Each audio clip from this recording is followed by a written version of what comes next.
Hello. आज के इस प्रोग्राम में हमारे साथ है हमारी सक्सेसफुल हाइड्रोग्रोवर मंजिरी राठौड़, नाशिक महाराष्ट्र से। मंजिरी जी ने हाइड्रोग्रोस एकेडमी का अचीवमेंट अवार्ड पाया है, जिसके लिए मैं उन्हें बहुत बहुत शुभकामनाएं देती हूँ। कॉन्ग्रेचुलेशंस।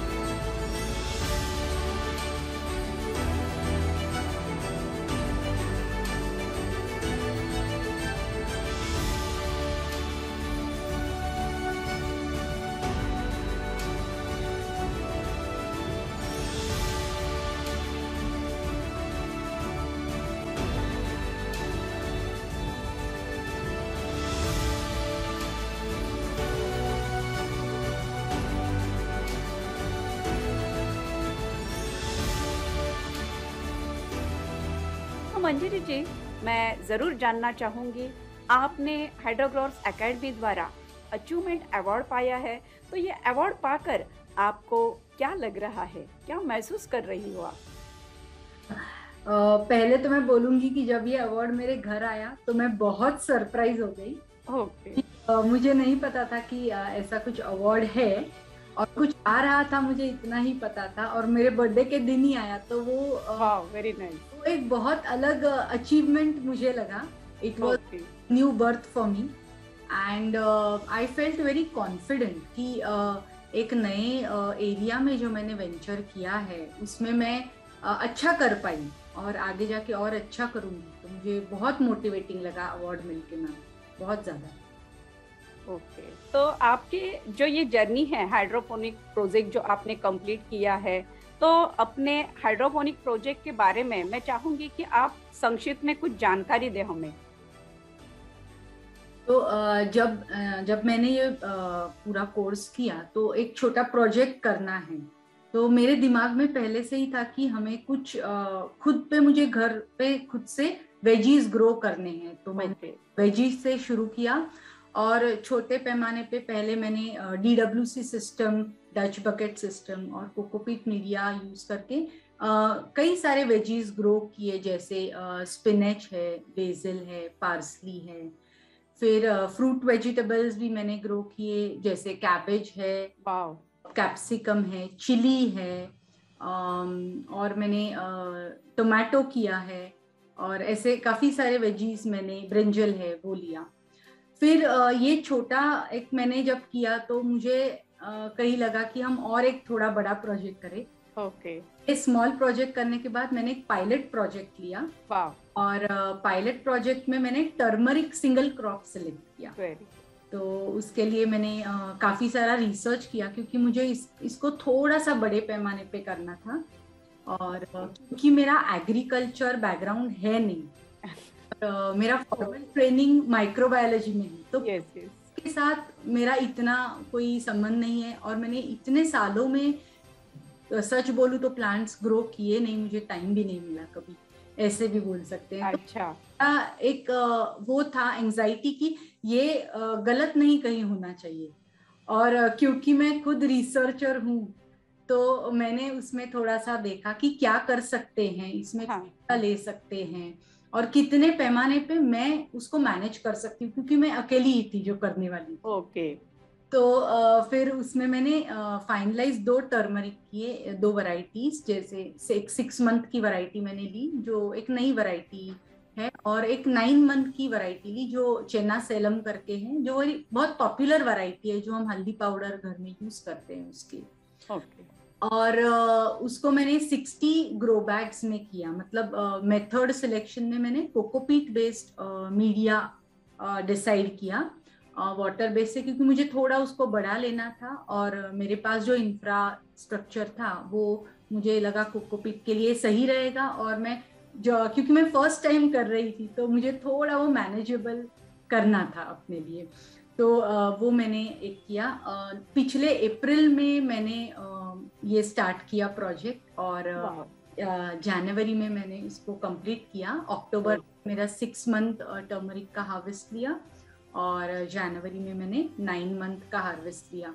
और ये करते वक्त उसका पूरा जो SOP है वो भी मैंने किया, ताकि मुझे ऐसे था कि इसको हम रिपीट करें ये एक्सपेरिमेंट को, बिल्कुल कॉन्फिडेंस आएगा और शायद आगे मैं उसको आगे ले जा पाऊंगी। यस यस करने से। और इसीलिए मैंने वो थोड़ा बड़े पैमाने पे करने की थोड़ी रिस्क ली, जबकि मैं जानती थी कि शुरुआत में इतना कॉन्फिडेंस नहीं था ओके इतना आगे लेके जा पाऊंगी, पर मैं खुद को बोलती थी कि नहीं, हम कर सकते हैं और एंड मेरे साथ है ये पहले से पता था। तो डेफिनेटली वो एक मोटिवेटिंग फैक्टर था। And yes, I am today very happy कि मैंने वो प्रोजेक्ट सक्सेसफुली कंप्लीट किया and I am very satisfied. Very good very good. आपने जिस तरह से जो जुनून लेकर इस प्रोजेक्ट को कंप्लीट किया है, मैं बहुत अप्रिशिएट करती हूँ आपको। और मैं जानना चाहूँगी कि आपने हाइड्रोग्रोवर एकेडमी के लिए कब एनरोल किया था और हाइड्रोपोनिक जर्नी के लिए आपने इसे क्यों चुना, और हमारी इस एकेडमी के साथ जो आपका एक्सपीरियंस है वो आप शेयर करें। Definitely ma'am. तो बेसिकली मुझे किचन गार्डनिंग में इंटरेस्ट था, पर जॉब की वजह से कभी टाइम नहीं मिला। जब मैंने अगस्त 2020 में जॉब मैंने छोड़ दिया मेरा, मैं टीचिंग करियर में थी फॉर 18 इयर्स। मैं बायोटेक्नोलॉजी और माइक्रोबायोलॉजी स्टूडेंट्स को, ग्रेजुएट पोस्ट ग्रेजुएट स्टूडेंट्स को पढ़ाती थी। Very nice. मेरा PhD भी हो गया। तो पर मुझे कहीं ऐसे लग रहा था कि कुछ अलग करना है, और वो अलग क्या करना है वो ढूंढने के लिए मुझे बाहर निकलना जरूरी था। ओके। तो जब मैं निकली तब मुझे पहले ऑर्गेनिक करना था और मैंने मेरा किचन गार्डन शुरू किया, पर क्योंकि अंदर मेरे वो एक रिसर्चर है तो मैं नेट पे ढूंढती थी अलग अलग। मैंने कभी फ्लावर्स शुरू नहीं किए मैम, मैंने सब्जियों से ही शुरू किया। Oh very nice. तो जब मैं देख रही थी तो फेसबुक पे मुझे आपका वेबिनार का एक एड दिखाई दिया, और मैंने हाइड्रोपोनिक्स के बारे में सुना जरूर था क्योंकि बायोटेक्नोलॉजी में वो एक पार्ट है, पर क्योंकि वो मेरे सब्जेक्ट में कभी आता नहीं था, बिल्कुल बायोलॉजी पढ़ाती थी। तो मुझे बहुत इंटरेस्टिंग लगा वो, और मैंने कहा मैं जरूर ये फ्री वेबिनार करूंगी। तो जब मैंने ये फ्री वेबिनार किया तो जो हाइड्रोपोनिक्स का पूरी ये जो दुनिया मेरे सामने अनफोल्ड हुई, तो मुझे वो बहुत ही अलग लगा। तो मैं पहले से ही मतलब हमारे फैमिली में भी ऑर्गेनिक, प्योर, सस्टेनेबल, तो हम लोग बहुत फैसिनेटेड है कि ये सब हमें पता है कि है। तो मेरा इंटरेस्ट बहुत ज़्यादा डेवलप हुआ। ये आपका फ्री वेबिनार सुन के ही आई वॉज 90% इंटरेस्टेड एंड क्या बोल सकते हैं, मोटिवेटेड कि मुझे इसमें आगे बढ़ना है। अगर मुझे करना ही है किचन गार्डन तो मैं कोई ऐसे टेक्निक से करूं कि जो सस्टेनेबल है, जो मुझे प्योर फॉर्म में फूड दे रही है। यस। और एक बात मुझे बहुत अच्छी लगी फ्री वेबिनार सुनते वक्त, ये आपका कि जो पेस्ट का प्रॉब्लम आपने जो बोला, तो मैं कर रही थी जब सॉइल के साथ, तो बहुत तकलीफ हुई मुझे। एंड मुझे ये पॉइंट बहुत करेक्ट लगा कि अगर सॉइल हटा देते हैं तो पेस्ट प्रॉब्लम कम हो जाएगी, कम होती है। मैंने सितंबर 2020 में ये कोर्स एनरोल किया आपका। और उस कोर्स में जो वीडियोस थे, जो लेक्चर्स थे, जो डेमोन्स्ट्रेशंस थे, वो बहुत ही अच्छे थे। मतलब एक बार मैं कोर्स में बैठ गई तो मैंने टाइम लिया पढ़ने को, क्योंकि मैं वापस उसको देख रही थी, पर मैंने कंप्लीट करने के बाद मुझे ऐसे लग रहा था कि कब मैं अभी शुरू करूंगी ये practice. The best part course का ये था कि वो कोर्स ने मुझे छोड़ नहीं दिया पढ़ा के, पर मुझे एंड में एक चैलेंज दिया। तो काफी सारे ऑनलाइन कोर्सेज रहते हैं, काफी सारे कोर्सेज रहते हैं जो आपको पढ़ा के छोड़ देते हैं। बिल्कुल। एक कोर्स में मैंने अलग बात ये देखी कि इसके एंड में आपको एक प्रोजेक्ट दिया है कि आप कुछ एक काम दिया है, और इसीलिए वो चैप्टर वहाँ क्लोज नहीं हुआ। बिल्कुल। मैंने सिर्फ थ्योरी नहीं दिमाग में रखी, पर मैंने आगे उसके किया। उसके जोड़ में इनर सर्कल मीटिंग का एक बहुत ही आपका बढ़िया कंसेप्ट है। सब हाइड्रो ग्रोवर्स को जोड़ता है। मतलब आप आपके यहाँ ऐसा नहीं है कि आपने कोर्स दिया और छोड़ दिया, बिल्कुल नहीं। बस लोगों को पकड़ के कि आप कैसे कर रहे हो। बिल्कुल, क्योंकि स्टेप बाय स्टेप गाइडेंस बहुत इम्पोर्टेंट है। yes. तो अनफॉर्चुनेटली इनर सर्कल मीटिंग मैंने लेट ज्वाइन किया। ओके। जब मैंने ज्वाइन किया तब से मैंने कभी उसे छोड़ा नहीं है, क्योंकि इनर सर्कल मीटिंग बहुत ही ज्यादा एजुकेशनल है। दूसरों के प्रॉब्लम्स सुन के हम खुद भी कर सकते हैं, और जब हम कर रहे हैं तो आप जो हमारे जो प्रॉब्लम्स हैं वो आप सॉल्व करने में मदद कर रहे हो, क्योंकि इनर सर्कल मीट का प्रॉब्लम सॉल्विंग अप्रोच मुझे बहुत ही अच्छा लगा। Very good. हर एक मैंने ये एक्सपीरियंस किया कि हर एक हाइड्रो ग्रोवर जो वहां था वो अलग अलग लेवल पे था, कोई Yes. कर रहे थे, कोई बीच में थे, पर हर एक को उतने ही अटेंशन से उस मीटिंग में उतना टाइम दिया जाता था। कभी ऐसे मुझे लगा नहीं कि अरे 2 मिनट में इनको खत्म करेंगे। तो वो बहुत अच्छा था, वो बहुत एक अच्छा एक्सपीरियंस था। एंड एक बैक ऑफ द माइंड रहता है कि हम कुछ नया ट्राई कर रहे हैं, उसमें कर रहे हैं, तो उसको कंप्लीशन तक ले जाना ये एक बहुत सेटिस्फैक्टरी जर्नी रहती है। तो मुझे लगता है कि मेरा एंटवर्फ के साथ बहुत ही बढ़िया एक्सपीरियंस रहा है। It has been a holistic approach from your side. Okay. Just giving something, giving a new technique, पर उसको पूरा कंप्लीशन तक ले जाना, और बहुत ही अच्छा एक्सपीरियंस था मेरा। ओके। सो ये जो हाइड्रोग्रो एकेडमी में आपने एनरोल किया, सारे कोर्सेज कंप्लीट किए, फिर आपने कहा कि आपने प्रोजेक्ट स्टार्ट किया, फिर प्रोजेक्ट पर काम करते वक्त मैं जानना चाहूंगी कि आपको क्या क्या चैलेंजेस आए। यस।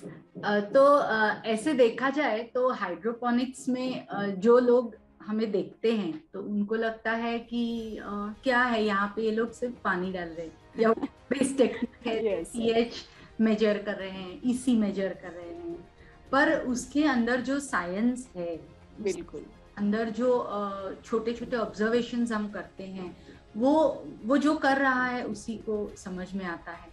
तो जब मैंने ये प्रोजेक्ट स्टार्ट किया तो पहले ही जो मुझे चैलेंज था वो था कि न्यूट्रिशन मैनेजमेंट कैसे किया जाए इसका। ओके।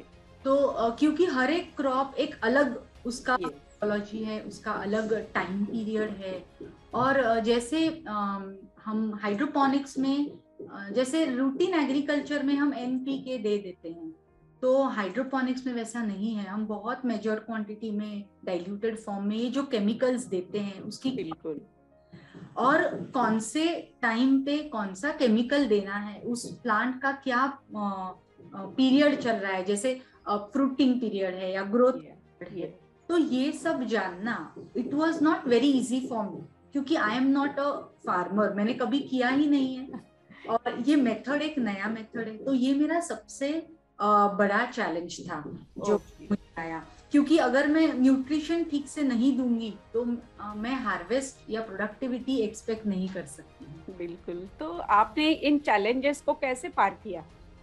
यस, तो जो भी जितने भी चैलेंजेस आते थे। हाँ, तो और 2 चैलेंजेस मुझे आए मैम, मैं बताती हूँ। तो एक दूसरा चैलेंज मुझे पेस्ट का था, क्योंकि मैं already I had gone through the kitchen garden, तो बहुत सारे पेस्ट थे, तो वो एक चैलेंज मुझे था। और अगर पेस्ट रिड्यूस होते हैं तो ही प्रोडक्टिविटी बढ़ेगी। और तीसरा लास्ट चैलेंज था कि ये सब इतना करने के बाद ये प्रोडक्ट का मैं करूंगी क्या, बिल्कुल करते वक्त एक चैलेंज मेरे दिमाग में आया। तो मेरा फर्स्ट चैलेंज जो था वो डेफिनेटली आप लोगों ने ही सॉल्व किया। मुझे एंटवर्फ ने पूरा गाइडेंस दिया न्यूट्रिशन मैनेजमेंट का, कि ये जो क्रॉप पीरियड है 9 मंथ्स का, उस 9 मंथ्स में वो न्यूट्रिशन कैसे डिवाइड किया जाए, कब दिया जाए, का जो मैनेजमेंट है वो कैसा होता है, क्योंकि कोकोपीट और वाटर बेस्ड हाइड्रोपोनिक सिस्टम्स बहुत अलग है, ये मैं जाना इसमें। तो कोकोपीट ये बहुत अलग मीडिया है, उसे कैसे देखना चाहिए, कैसे उसको समझना चाहिए कि पानी कम ज्यादा, तो वो जो पूरा न्यूट्रिशन मैनेजमेंट था वो पूरा मुझे सपोर्ट एंटवर्फ से मिला। तो मेरा बड़ा चैलेंज एंटवर्फ ने मेरे साथ ये जर्नी की है, मैं ऐसे बोलूंगी। ओके। पेस्ट के लिए, क्योंकि ये पूरा एक हाइड्रोपोनिक है तो हम रेसिड्यू फ्री बोल रहे हैं, तो उसके बाद अगर केमिकल यूज करें तो वो तो पहले से ही मुझे नहीं करना था। तो उसके लिए हम नीम ऑयल तो यूज करते ही हैं, पर इसके अलावा मैंने घर पे काफी सारे मेरे anti bacterial, anti fungal bio enzymes तैयार किए, और बहुत थ्रिलिंग एक्सपीरियंस था मेरे लिए। तो मैं बाहर हफ्ते में 2 बार स्प्रे करती थी, और जब भी कोई पेस्ट प्रॉब्लम आता था तो again I was not knowledgeable इतना कि ये क्या है, मैं गूगल कर सकती हूँ पर ये कितना डिफिकल्ट है और हार्मफुल है। तो कभी भी मैं एंटवर्फ को कंसल्ट करती थी तो डेफिनेटली मुझे पैसिफाई करते थे कि नहीं ये ओके, यानी हाइड्रोग्रोवर एकेडमी ने आपकी सहायता की है? डेफिनेटली। ओके, तो कैसे की है? 9 मंथ्स में जब भी मुझे ऑन अ डेली बेसिस कभी भी मुझे ऐसे लगा कि कुछ अभी इसमें क्या करना है, और मैंने जब भी व्हाट्सएप किया या कॉल किया तो मुझे इमीडिएटली और प्रॉम्प्ट रिप्लाई मिला। आपने खुद मेरे प्रोजेक्ट में बहुत ही अच्छा अटेंशन डाला, और मुझे एक दिमाग में हमेशा था कि मैं तो कर रही हूँ, ऑन फील्ड मैं ही काम कर रही हूँ, बट कुछ भी प्रॉब्लम आती है या मुझे कुछ भी रोड ब्लॉक आता है, बॉटलनेक आती है, तो आई हैव एंटवर्फ विथ मी। तो वो एक आपका बहुत स्ट्रॉन्ग सपोर्ट था। I could not have really done that without Antwerp. Yes, I will definitely see that. Very nice. तो मैं अभी आपको जरूर पूछना चाहूंगी कि आपको क्या लगता है, आपकी क्या अचीवमेंट है? अचीवमेंट बोलेंगे तो सबसे मेरी बड़ी अचीवमेंट है कि एक सेल्फ रियलाइजेशन हुआ मुझे। ओके, खुद पे कुछ कर सकती हूँ। यस, क्योंकि जब हम जॉब करते हैं तो वो बहुत अलग रहता है, करते हैं, बट हमारे वी हैव सम लिमिटेशंस। बिल्कुल। और ये एक ऐसी चीज थी जो मेरे मन से खुद से आई थी, और इतना बड़ा प्रोजेक्ट मैनेज करते वक्त राइट फ्रॉम जो राइजोम्स है, ग्रो बैग क्या साइज के लेने हैं, कोकोपीट कहाँ से लेना है, तो मैंने बहुत लोगों से बात की, उनमें से क्या अच्छा है वो समझा। तो एक प्रोजेक्ट मैनेजमेंट जो हम बोलते हैं उसका एक मुझे एक्सपीरियंस मिला, तो ये अलग सा अचीवमेंट है वो मुझे लगा।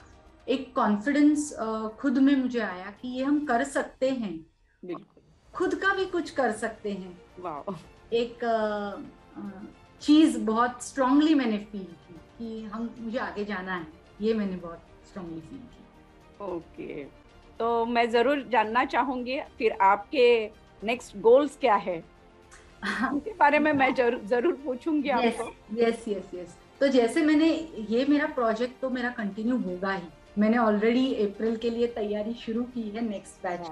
वाह, क्योंकि जो रिस्पांस मुझे मिला तो लोगों ने और मुझे पूछा और मुझे बताया कि ये अच्छा कर रहे हो आप, तो हमें और चाहिए, तो ये तो मैं करूंगी, पर मुझे और ज्यादा इंटरेस्ट है एनएफटी सिस्टम में ट्रेनिंग करने का। वाह, क्योंकि ये मेरा पहला गोल है इमीडिएट, क्योंकि मेरे दूसरा जो गोल है जो कमर्शियल हाइड्रोपोनिक्स में मुझे जाना है, वेरी गुड, पता है कि एनएफटी से ही वो हो पाए। कोकोपीट भी मैं कर सकती हूँ, पर अब मुझे काफी एडवांटेजेस डिसएडवांटेजेस समझ में आ रहे हैं, तो एनएफटी करके आगे चल के कमर्शियल में मैं जाना चाहूंगी। और ये करते हुए मैं आपसे ही सीखी हूँ, क्योंकि आपने आपके हर वेबिनार में और हर वक्त आप लोगों को मोटिवेट करते हैं कि आपको करना है। तो मेरा एक और गोल ये भी है कि हर एक मतलब जितने मैं कर पाऊं उन लोगों को मुझे मोटिवेट करना है कि आप आपके घर पे एक सस्टेनेबल वे में, हाइड्रोपोनिक्स में या कोई भी ऑर्गेनिक वे में आप एक तो भी वेजिटेबल आप अपने घर के लिए ग्रो करिए। तो मैं साइड बाय साइड कर रही हूँ, मैं लोगों को बता रही हूँ, मैं उनको ये बोल रही हूँ कि आपको चाहिए तो मैं आपको जो सहायता करना चाहती हूँ, बिल्कुल मुझे आपसे ही मिला है अरुणा मैम। तो मैं आपको ये सवाल भी जरूर करूंगी कि अभी हमारे देशवासियों के लिए, जो हमारे भाई बहन जिनको हम स्वस्थ रखना चाहते हैं, स्वस्थ जिंदगी देना चाहते हैं, उनके लिए आप क्या संदेश दे सकते हैं? एक हाँ, हाइड्रो ग्रोवर के नाते मैं यही बोलूंगी कि पूरा मतलब पूरी दुनिया अभी यही बात कर रही है कि इको फ्रेंडली, सस्टेनेबल, ये सारा सब कैसे किया जाए। तो ये सप्लाई और डिमांड के चक्कर में बहुत सारा केमिकल्स और सब बिल्कुल। अभी मार्केट में कोई चीज नहीं है जिसपे केमिकल नहीं है। तो मैं सारे लोगों को ये कहना चाहूंगी कि आइदर आप खुद से ग्रो करिए आपके घर पे, या फिर आप ये ऑप्शन करिए कि आप अच्छी चीज खा रहे हो। तो बिल्कुल। ऑर्गेनिक या हाइड्रोपोनिकली ग्रोन वेजिटेबल्स, या आप खुद से हर एक अगर स्टार्ट, हर एक नहीं कर सकता है पर एटलीस्ट ये दिमाग में रखे कि हम कर सकते हैं, या कोई कम्युनिटी फार्मिंग के जैसे भी कर सकते हैं। मैम दिमाग में बहुत ये है कि हर एक बिल्डिंग में अगर हर एक फ्लैट सब्जी ग्रो होती है तो वो बिल्डिंग में 8-10 टाइप की सब्जियां जरूर बन सकती है और लोग अपने एक दूसरे के बीच में दे सकते हैं। तो अभी जरूरत है खुद के बारे में सोचने की, उसमें पैसे इन्वेस्ट करने कोई दिक्कत नहीं होनी चाहिए, ऐसे मुझे बहुत स्ट्रांगली लगता है। तो मैं इनकरेज करूंगी कि जरूर ये हाइड्रोपोनिक्स टेक्निक अपनाएं, उसे यूज करें, वेजीज ग्रो करे और अपने घर की बनाई हुई प्योर रेसिड्यू फ्री जो वो खाने का अलग ही मजा है। और फैमिली उसमें बहुत आपकी खुश होगी, because my family was so supportive for these 1.5 year, और उन्हें बहुत अच्छा लगता है, बहुत थ्रिलिंग लगता है कि उन्होंने बहुत सारा मेरे लिए टाइम भी दे दिया मुझे। Wow, very good. क्या कर रहे हो, because they know that this is something productive. Yes. तो जिस तरह आप आगे बढ़ रही हो और आपको अपनी फैमिली से भी सपोर्ट मिल रहा है, जो आपने कहा, क्योंकि इस टेक्निक को अपना कर जो वेजीज ग्रो कर रही हो, आपने एक्सपीरियंस लिया है कि ये वेजीज पेस्टिसाइड फ्री है, केमिकल फ्री है, इसमें किसी भी तरह के हार्मफुल केमिकल्स नहीं है, और इसीलिए हमारी सेहत के लिए ये जो वेजीज है वो बहुत ही सेफ है। तो अगर इस टेक्निक को सभी अपनाते हैं तो स्वस्थ जिंदगी ज़रूर जी सकते हैं। कई सारी समस्याओं को, कई सारी बीमारियों को ज़रूर वो बिल्कुल ख़त्म कर सकते हैं। तो जिस तरह से आप आगे बढ़ रही हो, आपको अप्रिशिएट करती हूँ, और आपका जुनून देखकर ही हाइड्रोग्रोवर एकेडमी ने आपको अचीवमेंट अवार्ड आपको दिया है। इस अवार्ड के लिए एंडवर्क इनोवेशंस प्राइवेट लिमिटेड के द्वारा, हाइड्रोग्रोवर एकेडमी के द्वारा, मैं आपको फिर एक बार अपनी नेक्स्ट जर्नी के लिए बहुत बहुत शुभकामनाएं देती हूँ। Thank you very much. Thank you so much. Thank you to the Antwerp team.